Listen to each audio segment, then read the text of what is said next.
Hi everybody and welcome to the Property AI Report. This is your weekly digest of all things property and AI, brought to you by me, Mal McCallion, and my good friend and co-host, Matt Goddard. Matt, how are you today? Awesome, thanks Mal. How's your week been? It's been really good. It's been very busy. But yes, very good busy. And what about you? You've been out and about, Excellent. haven't you? I was all over the place. It was my niece's 12th birthday on Wednesday, That's so the I've big been one. over in Twickenham. You've got more guidance on this than I have. So I guess teenage years next. We were over in Twickenham seeing them yesterday, which was lovely. Very nice. Good stuff. So listen, we are going to crack into quite a lot today. So let's kick it all off with our property news. All right, first up for our property news this week, some of the blue blood estate agents have joined the self-employed / affiliate model.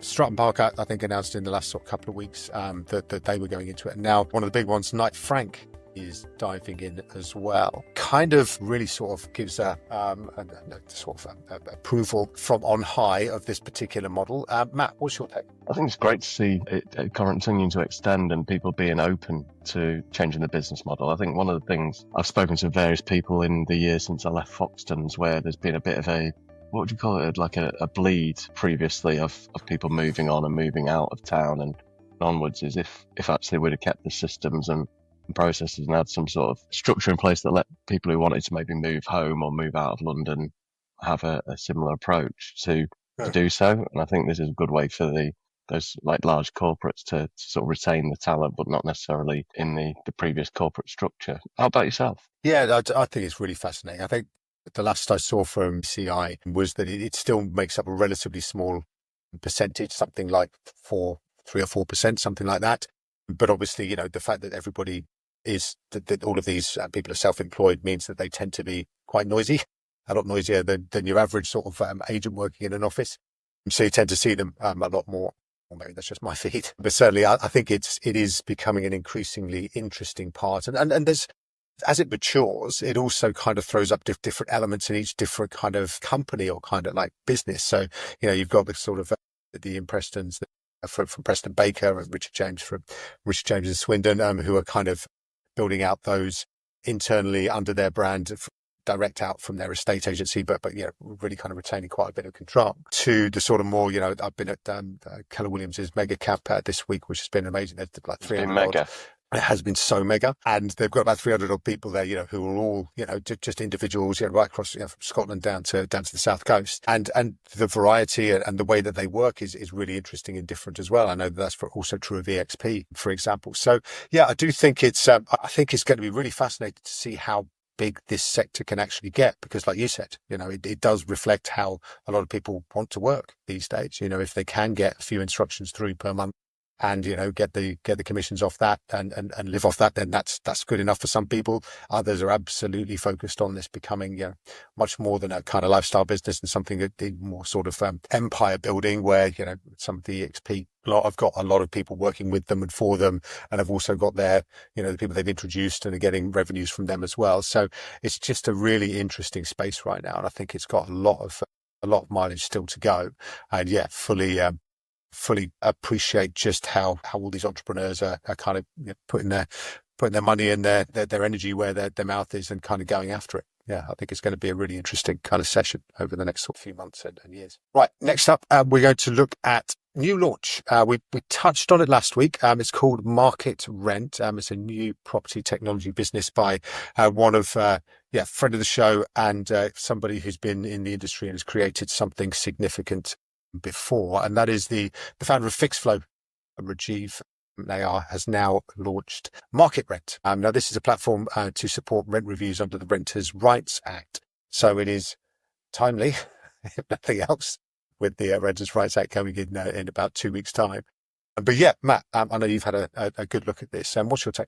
It's great timing, as you're saying. It's sort of similar with FixFlow, but Rajiv pulled a rabbit hat there, because he started on with that icon-driven maintenance reporting at a time where smartphones were just kicking off. Yeah. And so to be able to have that ease of reporting your issues rather than trying to get hold of your property manager at whatever time of day, it sort of solved the problem for both sides. And I think he's doing similar now, is sort of with Renters' Rights Act coming in, and we were talking about it last week, and that's why I sort of alluded to this, but we didn't know if it was allowed to go public yet. It's a bit like when I was sort of commenting about My Porter, and you're like, we're only in beta. Please do not assume too much. But obviously there was the big announcement this week, and he sort of stepped out, and I know sort of I think he had over 80 people subscribe on the first day to be involved in the sort of the pilot scheme. And the reason I think it's quite significant and very good timing on his and Duncan's part again is that with the Renters' Rights Act coming in on the 1st of May, renewals is going to be abolished, and going forwards, you can, as a landlord and an agent, serve a rent increase, but what you have to do is serve what's going to be a Section 13 notice, and they can be disputed by the tenants, and they can go to tenant and to tribunal rather. And what you have to be able to do is substantiate that what you are doing is a fair increase in line with market rents. So by collating all the data together and showing to tenants and landlords in advance, this is why we're doing the market rent at the approach that we're going for. Hopefully, A, you avoid going to tribunal, and then B, if you unfortunately do have to go, you're in a more solid state to dispute or win that claim. It's sort of the thing that we've talked before, and in terms of corporate, and even yesterday I was talking to Megan 18, who's the president of Property Mart, about how London differentiates from the rest of the country. In London, corporate agents, you get renewals departments very much focused on getting the best rent increases for their clients, but a lot of time tenants would say, well, no, I'm not willing to take that. I'm going to serve notice and move on. And then they'd go out into the market and discover, actually, I'm on a really good deal, even with the rent increase that's being offered in the renewal. And come back, but by then sometimes the property be on the market, might even be relet. This sort of Section 13 notice approach to rent increases means that Rajiv's market rent product will be actually hopefully helping agents who are replacing that renewal, but also trying to get the best situation for both landlords and tenants who've got that substantive data points that they need to win that process. Yeah, exactly that. I think if this removes arguments and friction and kind of some conflict within the relationships between landlords and tenants, that can only be a hugely beneficial thing.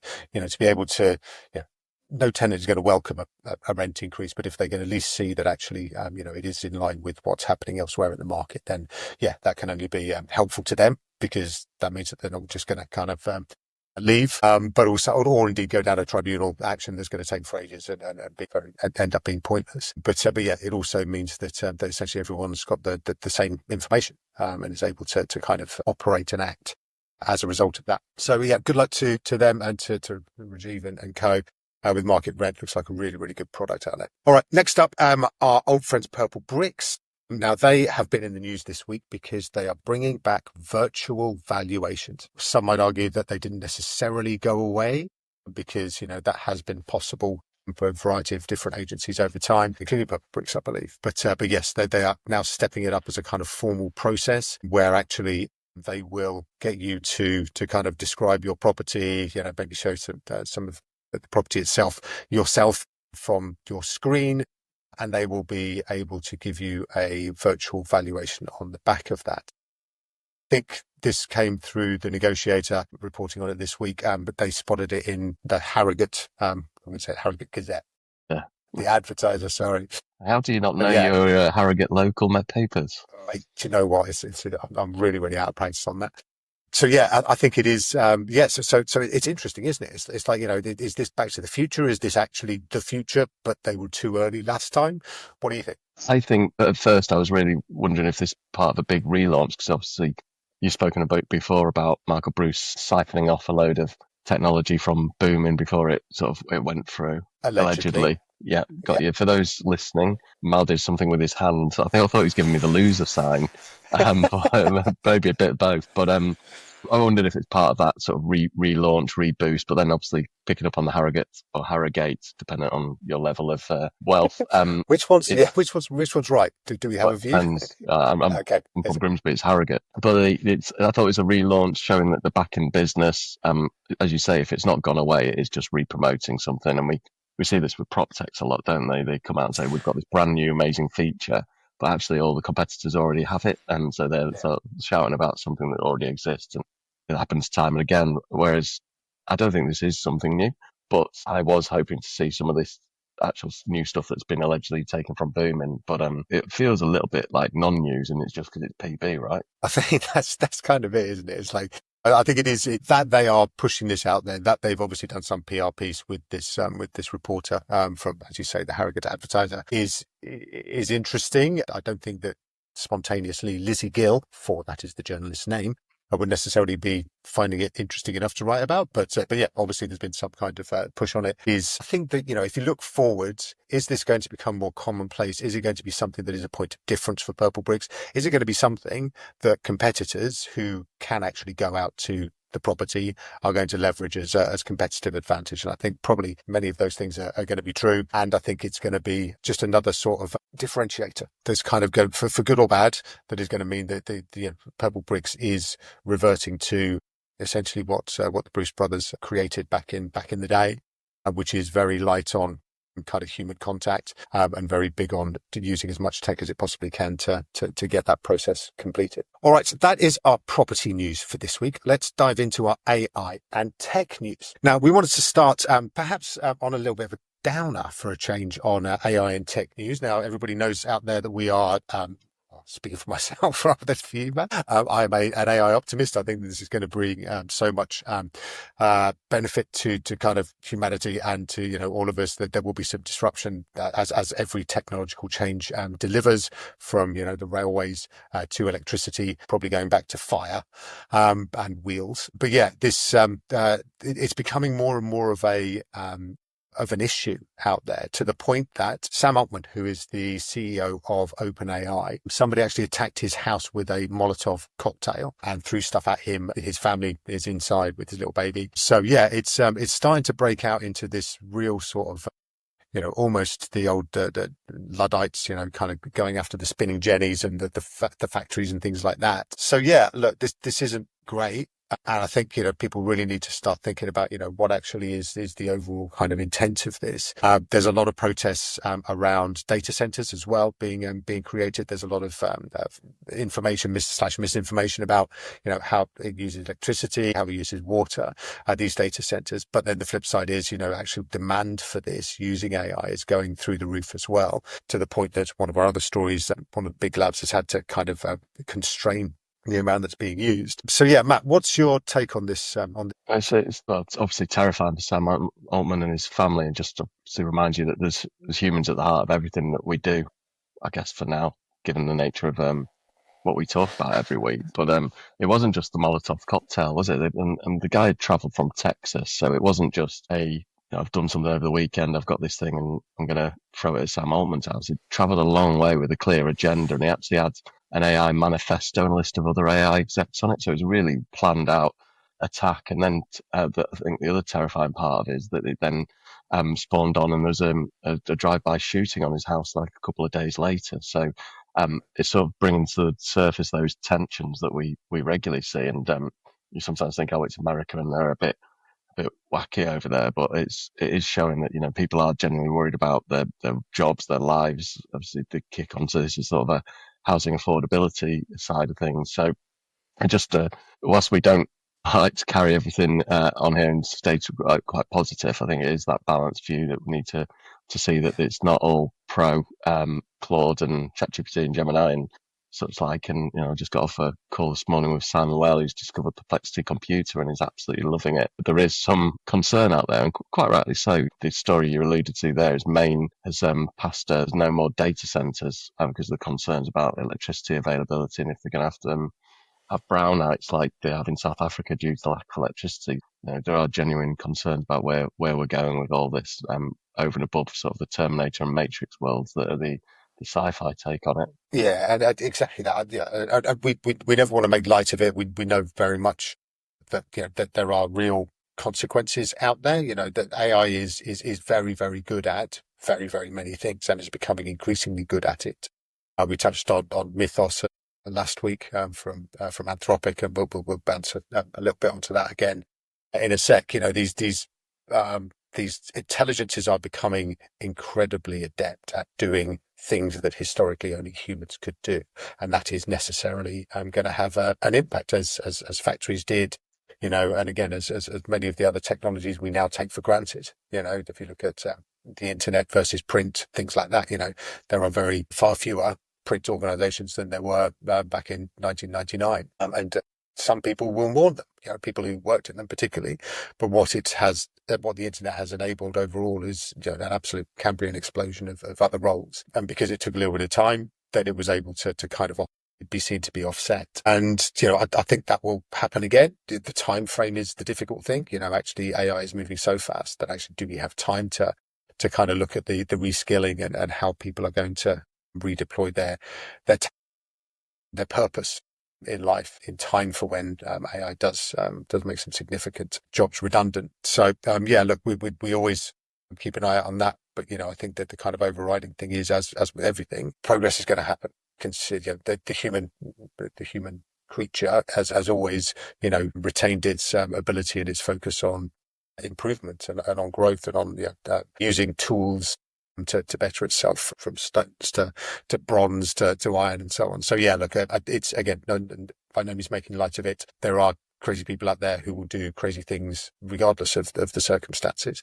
But I do think that the overall benefit here is it is going to be initially lumpy. But I think those that are listening in here, those that are understanding what AI is able to do and how they can deploy it within their own roles and within their own lives, going to be very well set when it comes to to deciding how they are going to work in the new world, for sure. Right. Next up, we wanted to continue to look at a little bit at OpenAI, right? Because they have actually released again another chunky update, and it's all about the code, Matt. So this one is lobbed very delicately over into. Thanks very much. So this is an update to OpenAI's Codex. So it's still running on 5.3 in terms of the large language model behind it, but they've made various updates to what we should really be calling the harness. So it's taking direct aim at Claude code that we speak about on a regular basis here, which is the agentic harness that sits around the Claude Sonnet Opus model, depending on which one you choose to use and runs. Codex has got quite a major update, actually. So it's added gaps, I guess, between what Claude code had previously. So it's added computer use, which, I got quite excited about either last week or the week before, because it means that you can now be running some of those legacy systems that only open on the desktop and not inside a browser. It's also got in-app browsing, so you can actually have it go away and do research. So it feels to me like it's also moving more towards that. Well, we know there's the mega app coming, or super app, or whatever we call it. Like they're going to be taking on co-work, because ultimately co-work is Claude code, but with a friendlier and less codey front end on it. It's also got ChatGPT image 1.5 in there for image generation, 90 plus new plugins from Atlassian's Jira through to Gmail and Notion, which obviously we use for our weekly notes. But also, it looks like it's been targeted squarely at the AI agents doing the real autonomous work, which we were talking off air, weren't we? The fact that that's where we're all getting to, these swarms of agents we can just set off. I think actually, and we've not got it in the show notes, but by the sound of things, the updates to Claude code is actually getting to, there's a big UI change for Claude code, which allows you just to manage and orchestrate all the agents that are running rather than having to open up different sessions for each one. So it's an exciting time if you're a geek like me. Yeah, indeed. And look, even for geeks like me who are not professional coders, this opens up a whole new world in terms of what the capabilities are. And I think that with the improvement to Codex and then moving on to the next story, we now have, as of less than 24 hours ago, 18 hours ago, I think, I have Claude Opus 4.7. You sent this through at 10:30 last night. I was so excited. Oh my God. This is so sad. But it's here, and it is again another kind of leap up. You can look at the benchmarks and agentic coding. It's got up on the SweBench Pro benchmark from 53.4% with Opus 4.6 to 64.3. And this is significant, right? That is a huge jump. ChatGPT 5.4, it says it's at 57.7. So, again, this is so powerful and making real differences. The commentary around it with that actually they believe that a lot of tasks that senior developers and managers, IT managers would still want to babysit AI for, now they're just letting go. because they're so confident now that it's able to complete the task, and certainly is able to check it itself and then go back and kind of do this recursive learning and building out what it needs to do. The interesting thing about this at the launch is they also, and we spoke last week about Mythos. And yeah, I also sent you that photo. So Mythos is, as we discussed last week, is also a beer from Greece. I haven't seen Mythos in the UK like forever. And then I was in my local Tesco's like on Tuesday night, and I sent you this picture because Mythos, the beer, is suddenly here. And I just wonder whether, basically they're riffing off the back of it. They've seen an opportunity. They listened to our podcast, and the distributors have gone, well, I need to get that into Cambridgeshire so that Mal actually buys these because it's now in his head. And how many cases did you buy? Was it all 10? Yeah, absolutely. Yeah. That was just for Tuesday night. Yeah, exactly. So yeah, no, it's been So Mythos, and the reason for bringing up in terms of this benchmarking is they haven't released Mythos. Okay, so they think it's too powerful, and particularly they've released it to 40 people, haven't they, as part of Project Glasswing? And so that brings in itself an interesting one of being like, well, hold on, are we starting to get different levels of there's certain people can have the most powerful version, whereas us plebs are being held back? Yeah, and is this how it's going to go in the future? So the reason why they've held Mythos back, again, just to recap from last week, is that they worry that it's going to basically break every single encryption ever. So from the email address that you use to log into Google all the way up to Bitcoin. But yeah, it's finding vulnerabilities in ancient software that humans have tried to find for forever, and it's just it's mind blowing. So they've kept it behind closed doors. But what they've done is they've actually put Mythos versus Opus 4.7. So they released 4.7 last night, real kind of fanfare. But then alongside it, they've got the Mythos preview that actually 64.3% again on agentic coding for 4.7, massive jump. But then Mythos is 77.8. All right, so it's insane. And again, so this is like almost a 50% jump from Opus 4.6 up to Mythos. So yeah, huge stuff coming down the track. Again, just going to continue to blow people's minds in terms of what its capability is. So as we always say, go try, play. Don't sit and wonder. Don't wait for the next thing to come out. Get stuck in now, because there is lots there that already, even if we stop right now, then this would change your business forever and enable you to do so many more things. So the quicker you're on it, the more you're going to know. So we should temper that though, right, Mal? And I know it's in one of the next stories, and you've sort of alluded to already. It's all well and good launching the new Opus 4.7, but when Opus 4.6 was getting throttled, and it's clearly been dumbed down compared to what we're used to, is this, yes, they've launched a new version, but are we going to be throttled? Is it going to struggle to respond to our queries? Because people who listen to the show and people who ask us sort of when we're out and about, what should I be using, they maybe take our advice, give a try, and then if they're getting annoying results back because they are getting throttled, or the level of reasoning and tokens used is lower, then actually you just think, well, that's crap, I've been given bad advice, and go away. So that's for those listening, it's very clear that Anthropic at the moment is struggling with basically resource constraints and server capacity. They're sort of dialing down how many tokens are being used to reason and answer questions compared to when these models first get launched. So maybe there'll be a bit of a spike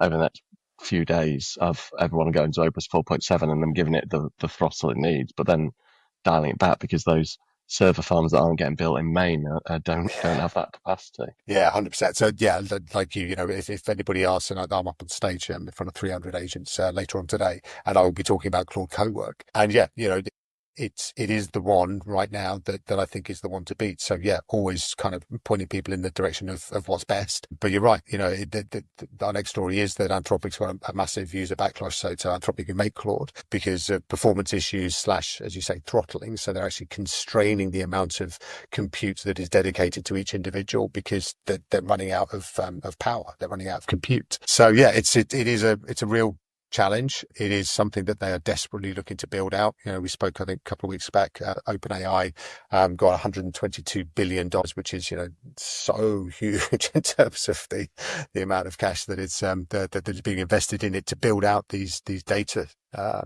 farms. But yeah, it's just not going fast enough. The more and more people actually get used to it, the more and more people are looking for it, the more challenging it's going to be, I think, for these guys to try and work out how to do it. On the plus side, as we know, hardware's getting better. So actually the amount of compute that can be produced per GPU and per per training run and through the inference is much better and getting even quicker. And perhaps we have to thank a lot of the Chinese models for a lot of that, because what they do is that because they can't get access to all of these chips, they just make it really, really efficient. And, on the Western world then that kind of copies that. So it's a really interesting kind of dynamic. But yeah, I think it's going to be, yes, a topic that we will definitely return to. Because it's a problem. All right, our next story in our AI and tech news, we're going to dive into Microsoft and GitHub. So again, squarely in your wheelhouse, Matt. We've got some booming traffic in there, and again, some constraints in terms of its ability to serve those that want to use it. So GitHub, for those listening and not aware, is the code where most developers have their code repositories. So sort of simplistic way of thinking of code repositories, like a folder on your desktop where all the files live that create the programs and applications that you interact with. GitHub's probably the major player in there, but companies do use other providers as well. And it's actually come under real strain since agentic coding and vibe coding came along because of the volume of commit. And just this week, it's hit 275 million code commits in a week, as it really ups that strain. And you sort of touched on this last week, Mal, with relation to GitHub, but actually 4 or 5 weeks ago, there was a story that we didn't discuss because it was probably a bit too geeky, but GitHub is actually having outage problems because of the volume of users and interactions that are going on, to the extent that OpenAI are actually starting to build out their own version of GitHub, so they're not beholden to Microsoft on this front. And just to see that volume of agentic coding, people vibe coding and creating files in GitHub has obviously set a record for them, but it's also having sort of knock-on effects. Another knock-on effect is that Apple have even started to restrict the apps they'll accept onto their version of that market because of wanting to slow down sort of what's being created by vibe coding versus more traditional businesses. Yeah, so to that point, I've got now a GitHub account, and I use, Wow. and I've been, actually, so that just tells you everything you need to know about how this is going, because I have never needed one or never had one, and now, I've been using it all this week. So I am one of those that is, stopping the more legit coders. So sorry, guys, sorry, man, from actually accessing it. So again, this is just another indication of just how big this is getting and how quickly things are moving. A story on our AI and tech news. Perplexity, interesting business. And we periodically go back and mention it. It was an AI search engine looking to take on Google, didn't quite work there. It pivoted very recently into more AI agents. And yet, seems like its revenue is up significantly, 50% on the back of that. This is a really interesting one for me because there's a couple of factors that appear to have driven that increase in revenue. And the reason it's interesting is it's something I think we'll start to see across all SaaS, or at least SaaS starts to sort of consider, and with software as a service and just applications that we pay for and utilize without needing infrastructure. Historically, you'd pay normally on a per user basis, but where and agents are taking more and more control and you need less users, case of, well, how do you, as a software company, charge for these things? And we saw Salesforce flip-flop maybe summer of last year. Because it was around about when Heroku went down, where they issued pricing, and then about 2 weeks later, they changed their mind on how wanted to price and then shift it again. So, the biggest CRM in the world can't work out their pricing model, then I don't know what chance of us lesser mortals got. And on this, one of the things that seems to have driven the increase for Perplexity is they moved from they had a shift to usage-based pricing rather than sort of a subscription model. And on also the launch of Perplexity Computer, which is the thing that Simon Weil called about earlier, he's getting excited about, which is much more of the Perplexity's version of OpenClaw, right? So I think we'll see more and more people look to move to a different model of charging and maybe get similar figures to what Perplexity are doing. Yeah, so interestingly, this week as well, HubSpot have also changed their pricing model. So they've gone towards trying to charge per success. So they're basically saying, right, that has turned into, so that communication has turned into a lead. And then that lead has come back to you. So therefore, we're going to charge you for that lead. And then you get into this like world of complexity where it's like, well, is that really a lead, or is that just a contact? And actually, is that a lead for my core product, or is that a lead for my secondary product or tertiary product? And you just kind of end up with this. It's really difficult for SaaS right now, I think, to try and, the old per seat model. Actually, if I'm, instead of using, 3 humans, I'm now using, 5 AIs. is that how do I offset that as one of these SaaS deliverers? And yeah, so I think it's going to be very interesting to see how they all do it. As you say, very likely that HubSpot will turn around next week and actually go, "Do you know what, that was a dumb idea. Let's try again." But yeah, I think as you say, that the kind of the example set by Perplexity, I think, is going to be copied by many because, yeah, clearly it's working and it's what consumers are looking for. All right, that is our AI and tech news for this week. Let us dive into our tool of the week. All right, this is another very accessible one, Matt. I mean, it's in Chrome, and it's all about AI prompting. So what have we got? So Chrome and Google have launched just in the last day or so. In fact, it might have been yesterday, Google Skills in Chrome. To recap, Skills were introduced by Anthropic, and the simplest way probably to explain Skills is your best prompts saved as something that you can call on command. So I've, for example, got a personal shopper that understands my prompts and my requirements and my sizes and all that sort of thing.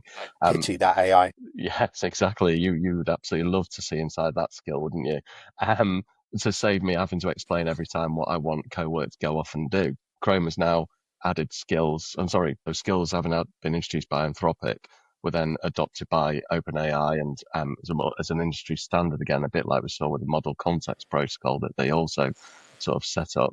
Chrome has now adopted these. So when you're in your browser, you can very simply have those prompts that you've got or your skills as one click to executable. So if you do want to just kick off a search for a new pair of jeans or whatever the swimming goggles you might be into, you can have them there and ready to go. Mal, what is your go-to one-click prompt? The one that I used to use all the time, this is so sad, was when I was trying to work out whether the new models were any good or not, was I would always ask it, who is Mickey Stockwell? All right. Now, nobody apart from very dedicated Ipswich Town fans will know that Mickey Stockwell was our right back in the late 90s and actually through the 90s and early 2000s and was absolute club legend, journeyman pro, just awesome. My favourite Ipswich Town player of all time. There you go.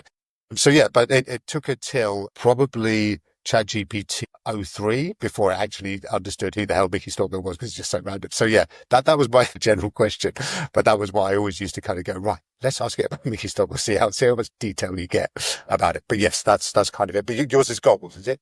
Swimming goggles, that's your... Well, I think better examples directly from Google is health and wellness. You can quickly calculate protein macro for any recipe, side-by-side specs when shopping on multiple tabs, and also scanning lengthy documents. So if you're on a given web page, you can use the Google skill to go off and pick them out. And these skills can be very in-depth, and the idea is you keep them in bite-sized chunks. But the fact that now one click from your Google Chrome, I think is a really worthwhile thing to go off and have a look from both a personal point of view and a work.